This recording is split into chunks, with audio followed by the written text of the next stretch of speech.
Salut à tous et bienvenue sur ma chaîne. Aujourd'hui, je vais vous présenter le Shelly EM avec sa pince ampère métrique de 50 ampères. Si vous cherchez à suivre votre consommation électrique en temps réel, ce module est fait pour vous. Dans cette vidéo, je vais vous montrer comment l'installer et l'utiliser pour suivre votre consommation si vous avez une installation de panneaux solaires. On se retrouve tout de suite pour la présentation du matériel. Donc voici le module. Donc nous sommes vraiment sur une taille relativement réduite car nous sommes sur 3,5 cm de hauteur pour une largeur de 4 cm. Ici nous avons le branchement pour la phase, ici pour le neutre, et l'entrée haut, enfin c'est plutôt une sortie, c'est pour le contrôle du contacteur, maximum 2 ampères. Donc je ne me servirai pas de cette sortie car je n'en aurai pas l'utilité. Ici, nous brancherons la phase et le neutre pour la pince ampère métrique. Petite pince ampère métrique que nous avons ici, voilà, tout simplement, qui se branche tout simplement, qui s'ouvre comme ceci. On met donc le fil de phase dans cette rainure et on clipse, tout simplement. Ici, vous avez le sens du courant. Donc le sens du courant, ça doit être, donc pour mon cas, donc du compteur Enedis vers le tableau. Et sur cette face arrière, nous avons le petit bouton ici qui sert à l'appairage pour la détection sur l'application.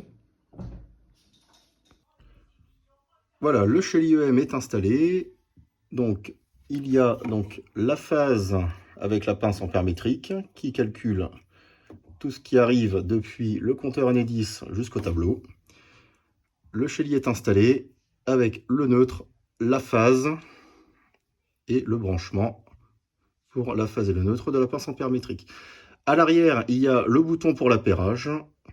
Alors, une chose qui est dommage, c'est qu'il n'y a pas de petit adaptateur en plastique qui pourrait permettre de fixer le Shelly sur le rail pour avoir une installation bien plus propre que de le laisser pendouiller comme là, je suis obligé de le faire. Voilà, on se retrouve tout de suite après pour la vue sur l'application. Nous voici dans l'application Shelly. Sur cette vue, vous avez le tableau de bord avec l'ensemble du matériel installé. La vue qui nous intéresse est celle représentée par le petit éclair qui nous amène à la consommation en temps réel. J'ai paramétré 12 000 watts pour la jauge car mon abonnement EDF est de 12 kVA.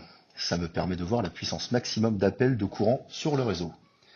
La consommation en temps réel qui permet, comme dans mon cas, de savoir si la consommation est équivalente à la production des panneaux solaires. Idéalement, il me faudra 2 compteurs pour pouvoir comparer la production et la consommation. Le second onglet, vous avez l'historique des 24 dernières heures, qui est possible de changer pour une plus grande amplitude. Donc, par exemple, les 7 derniers jours, la semaine, le mois, etc. L'année, date de facturation, etc.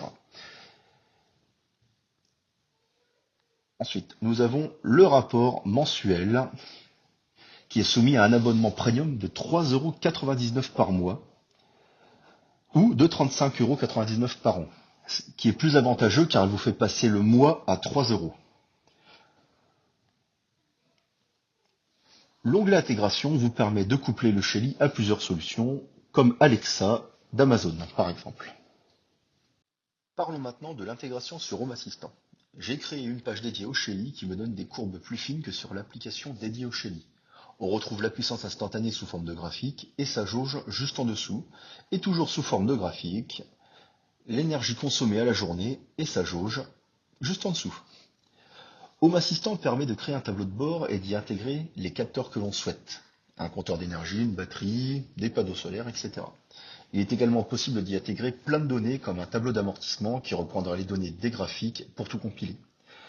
C'est de la programmation, mais il suffit de demander à une IA comme copilote ce que l'on souhaite en donnant le maximum de détails pour qu'il donne les lignes de code à saisir et à quel endroit il faut les inscrire pour que tout fonctionne. Je ne manquerai pas de vous partager les évolutions au fur et à mesure que j'y ajoute de nouvelles données. Voilà pour la présentation du Shelly EM. J'espère que la vidéo vous a plu. Si vous souhaitez me soutenir, il suffit de vous abonner, de commenter et d'activer la cloche pour ne rater aucune de mes vidéos. La prochaine vidéo traitera de la semaine 37 pour la production solaire.